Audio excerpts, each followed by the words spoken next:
world. I am TJ, and this is Nativerezmedia, your place for opinionated tech news, reviews, and entertainment. It's 2025, and it's time for a SimRig tour. The reason why I think SimRig tours are cool because it gives you a chance to get some ideas that you can use to update or upgrade your rigs. I have had, I think before my aluminum profile rig that I have now, it was a soup lure eBay rig, nice rig, nothing really wrong with it. It was a tubular rig.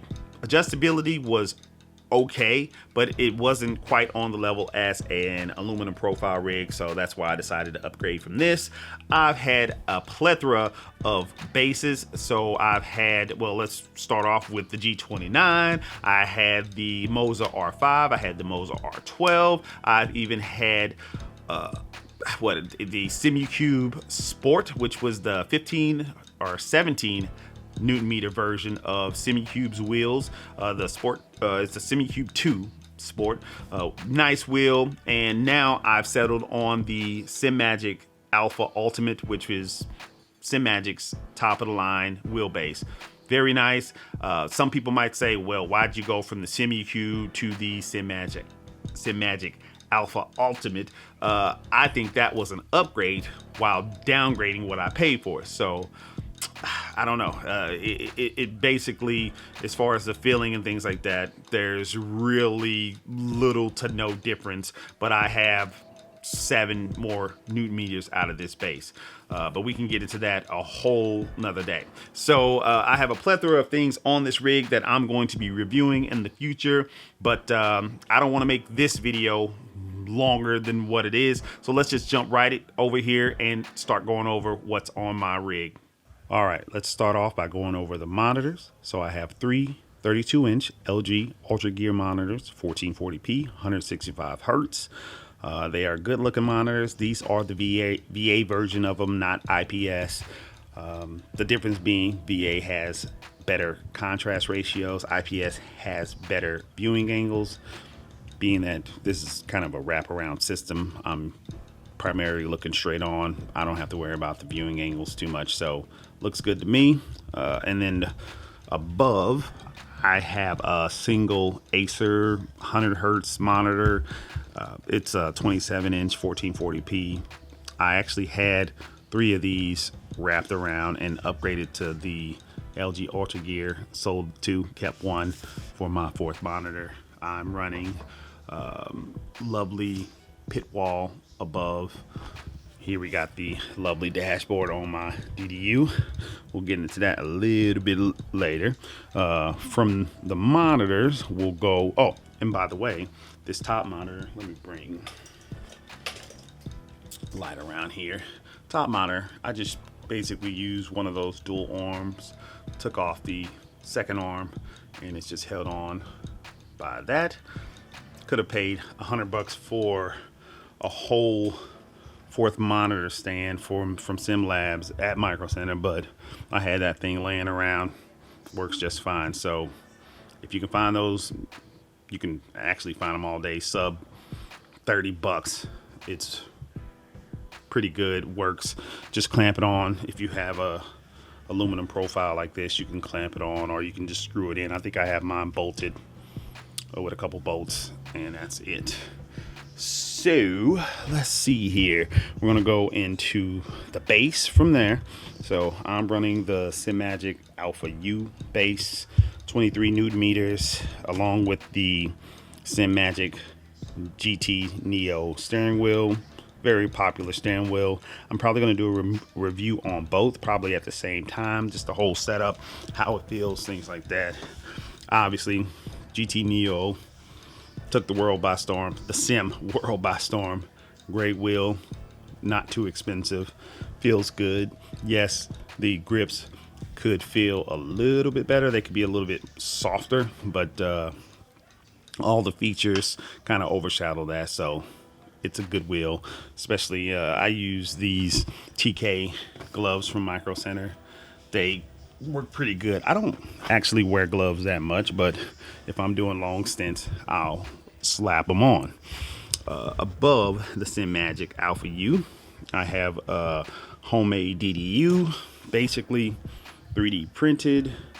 You can find the files for free on Thingiverse, or just Google it. It comes up. The screen is a touch screen from Volcore. Let me move back around here. It works pretty good. So yeah, if I touch the screen, it'll switch through stuff. It's running through SimHub along with everything. I even run the GT Neo through SimHub. I don't use the software that it comes with that much. So I'm a SimHub user because I use it for flight simulator, things like that, as you can see.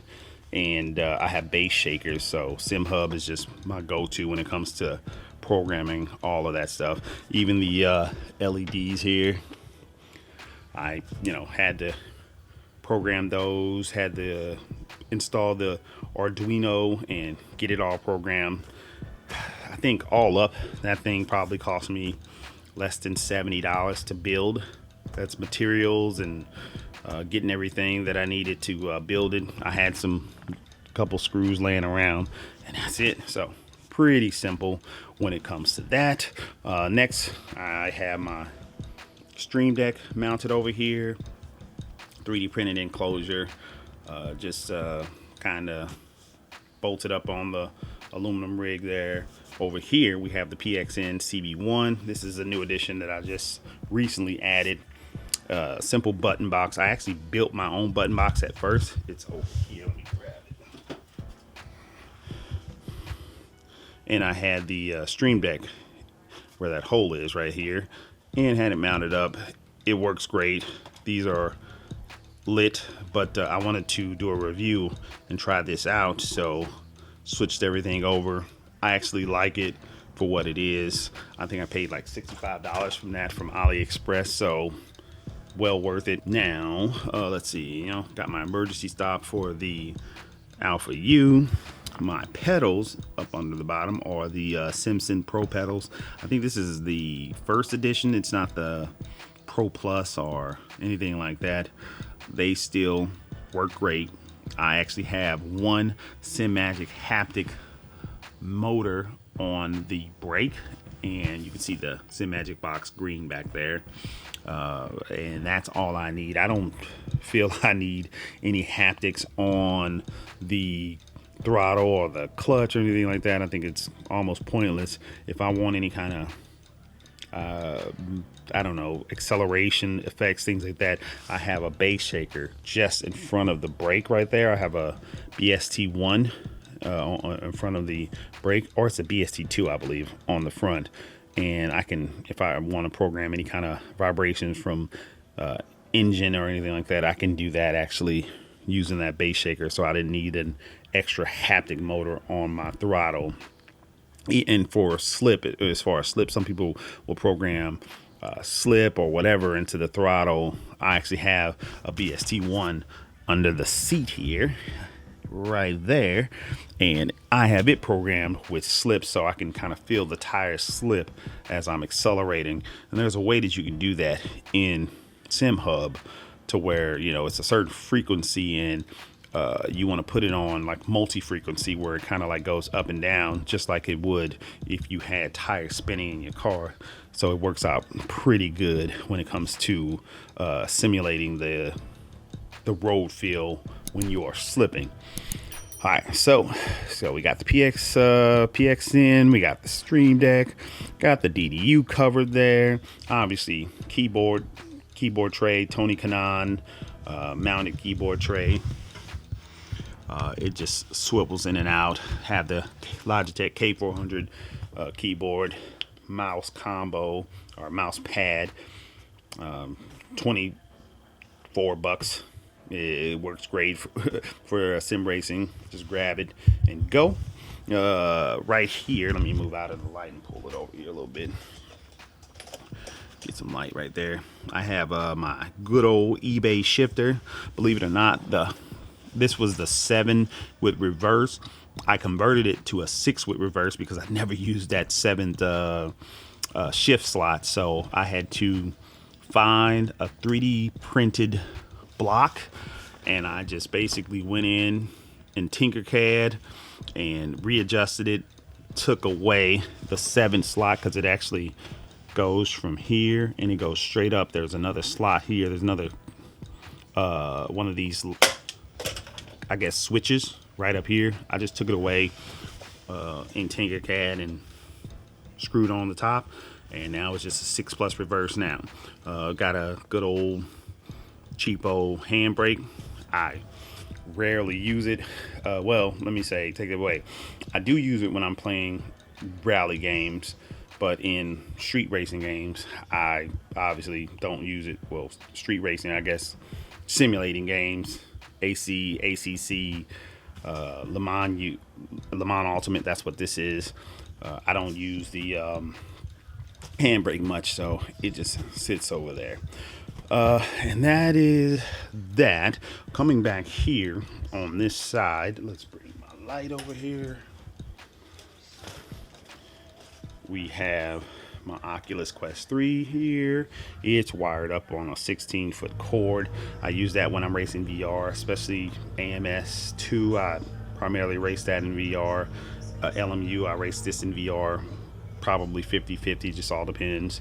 But waiting on AC Evo to step up its VR game. It's a little bit shoddy right now, but that's my go-to. Have a 3D printed stand for the controllers here. It just kind of sticky tape velcroed on here. Just keeps them up off the ground and put away somewhere safe. I have my round wheel right here. This is, believe it or not, a PXN round wheel. Works great. It has the NRG connector. It plugs right into the Simagic base. Unfortunately, the wireless portion of this doesn't work with this base, so I have to use a coiled USB-C cable in order to interface with the computer. It works, and I use it on my rallying games. Eventually, I'm probably going to upgrade to a Simagic round wheel.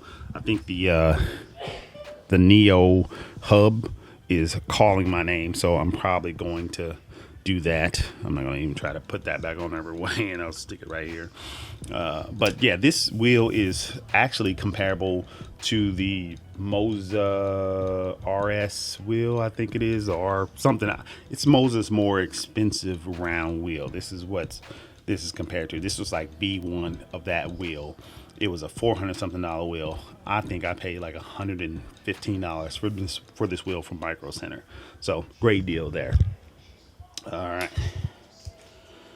let's come back around here, and here, just so you can know, this arm swivels in and out. This is SimLabs swivel arm.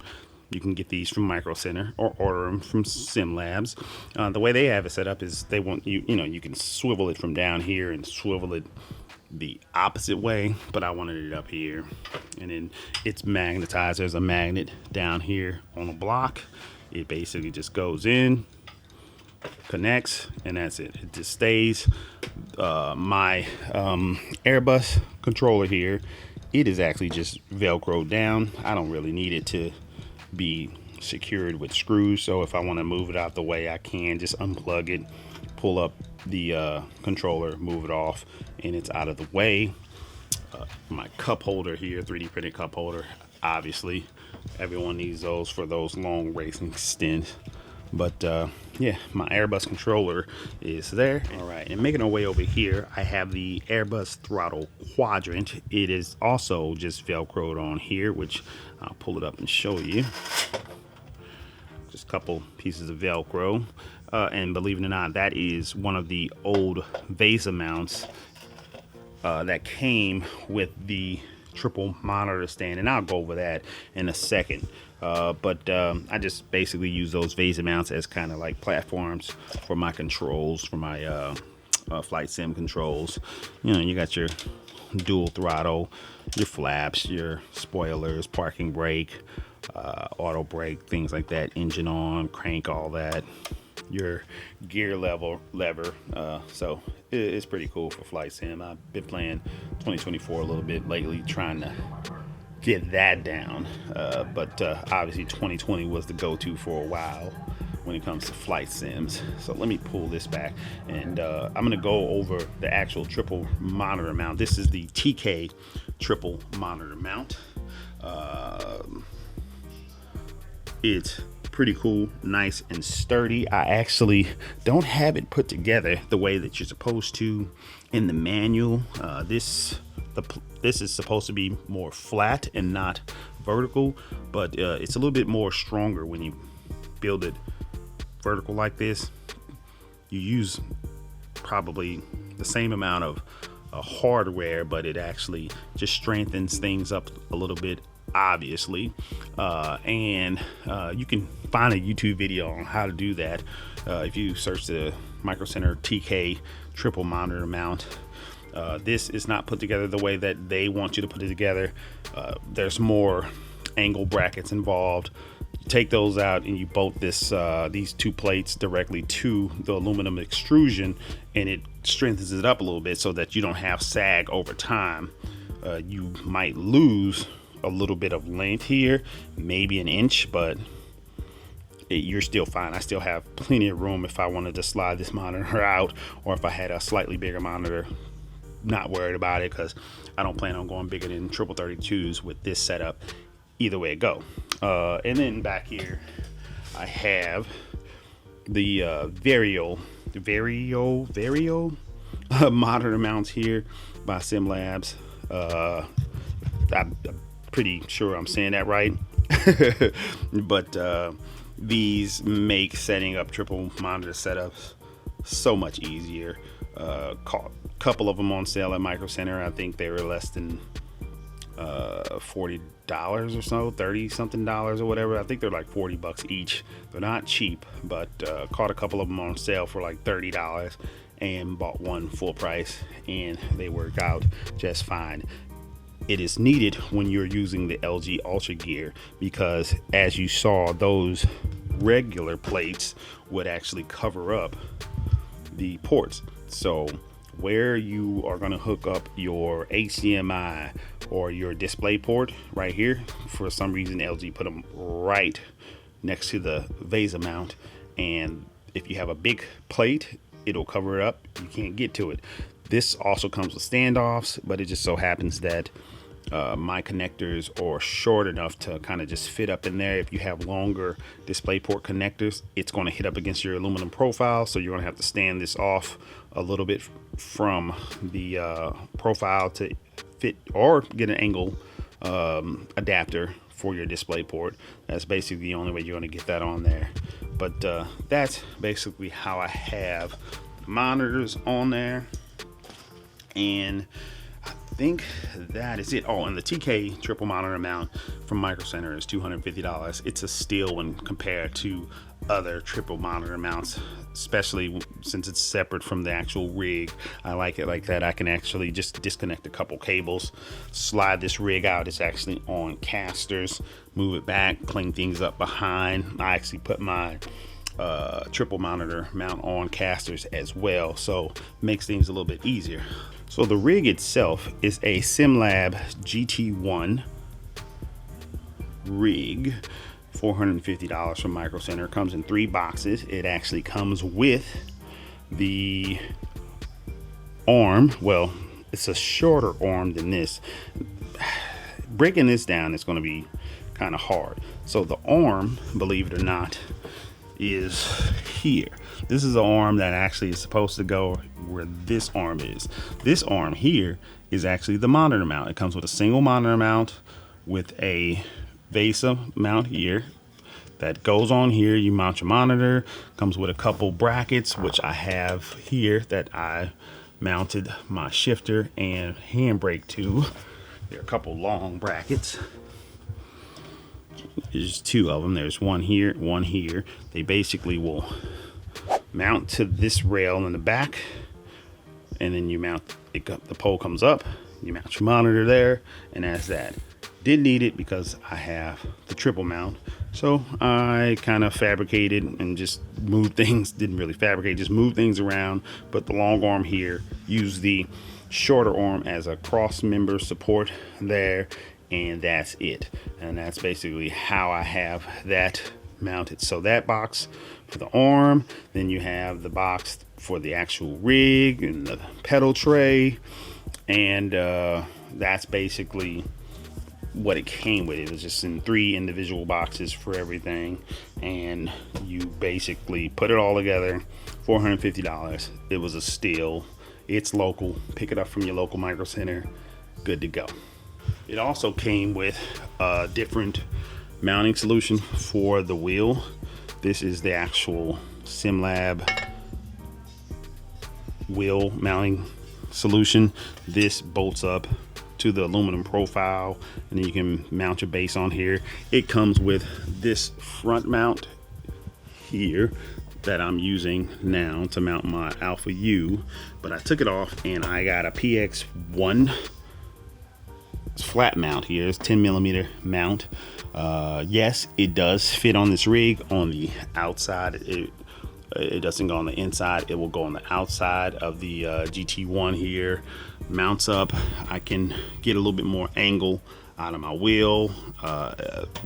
It was just basically, they had a open box $14 deal, and I was like, why not? I spent $14 on chips and soda, so I went ahead and picked it up, remounted my wheel on this. I actually had a different front mount, a little bit more big and gaudy at first, and it used a couple aluminum profiles mounted to the actual profile that's back there to mount the wheel, and I took all that off and just kind of simplified it by using the bottom mount there. So yeah, I don't know if you can figure that out, but it just made sense to me.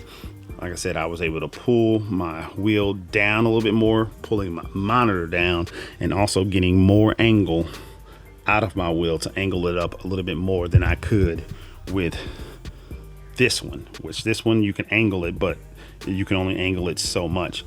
So that's why I did it that way. Coming down here, that is my bass shaker amp. It is the Fox Mule. It's like a 80 watt amp, dual channel. Like I said, one goes up to the front, one comes to the BST1 here, and that's basically it. It has built-in sound card, so don't have to get a separate sound card. Just plugs USB directly into the computer. That's that. The sound system that I use when I'm on the rig and not using my headphones right here, it's a Logitech sound system, like an old creative sound system. I believe, yeah, I think I got this from a friend of mine a long time ago, Dr. Dan, good friend of mine, wasn't using it, gave it to me. I've been using it ever since. Believe it or not, it's kind of getting outdated. I had to go in and rewire a couple things. It had a little short, but other than that, I got it working. And the sucky thing is, when I upgraded my computer, they got rid of the surround sound on the motherboard. So now I either have to buy an external card or figure something else out. So it still obviously has your stereo sound, but no longer has the surround sound for the surround sound speakers coming out of the computer. I have to do something else myself when it comes to that. All right, and this is the PSU 3D printed mount forward. I think it's 360 watts. I'm not sure. It's for the Alpha U there. It's mounted. Wires ran along the side, ran up, go into the back of the Alpha U. Then I have let's see, the switch for it, because you have to have a switch. I kind of have it wired up here. Let's move that. It's wired right here. I don't think you can see that. Let me get some light on it. There we go. I have it right here to where I can just reach over, switch it on and off. It's just basically not zip tied. It's I use some extrusion kind of inserts to hold the line in place, and it just basically sits here, doesn't move. I can switch it off and on. It's basically pretty cool and convenient for switching off the bass, because there is no off and on button on the actual bass. My seat rail is here, let's bring this light down a little bit.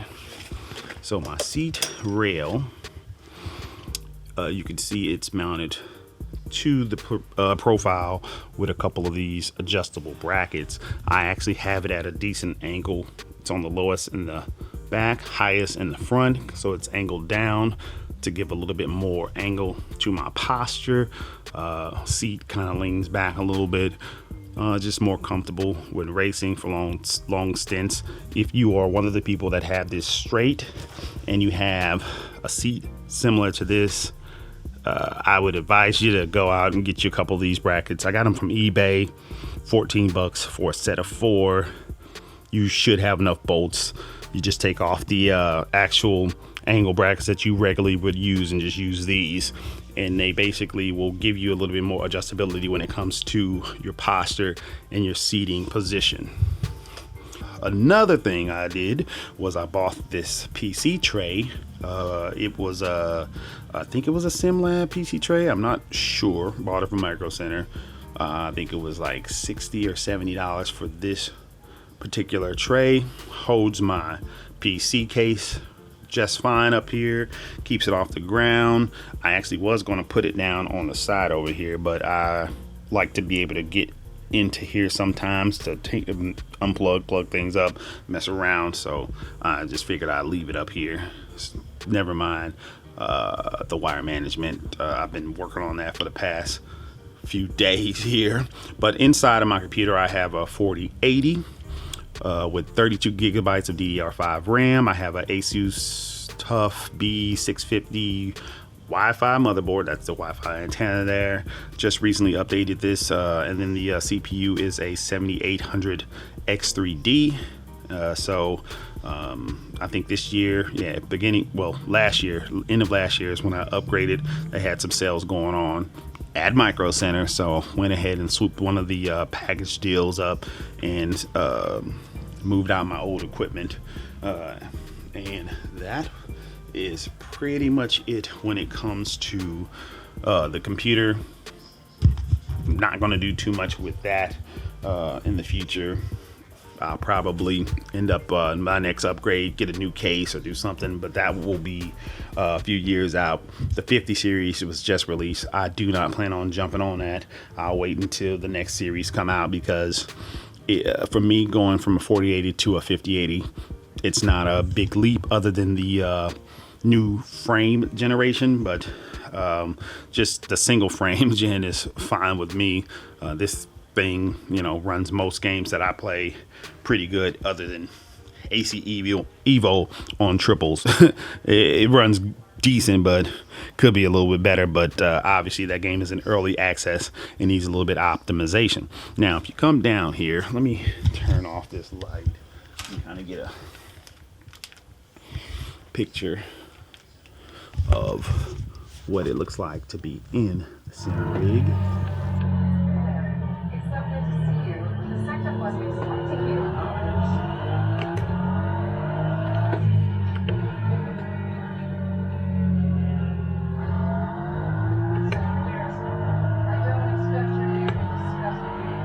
I actually went through on my GT Neo on SimHub and programmed all my colors and lights, and in some games I actually program my ring, so wherever my ring is, I know what level of ABS I'm at, what level of engine map and turbo, or my TC, stuff like that. It's all programmed on my GT Neo. And the lovely dashboard, which is a great dashboard, it kind of pulls all that stuff and lets you know.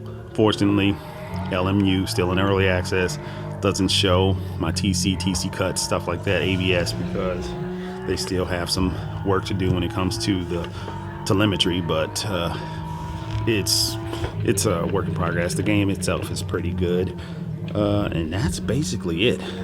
That is where I'm at right now. Obviously, there's going to be more to come. It's sim racing. There's always more to come. I'm going to be doing a review, as I said, on the Alpha U in the GT Neo. I'm also going to be doing a review on the CB1.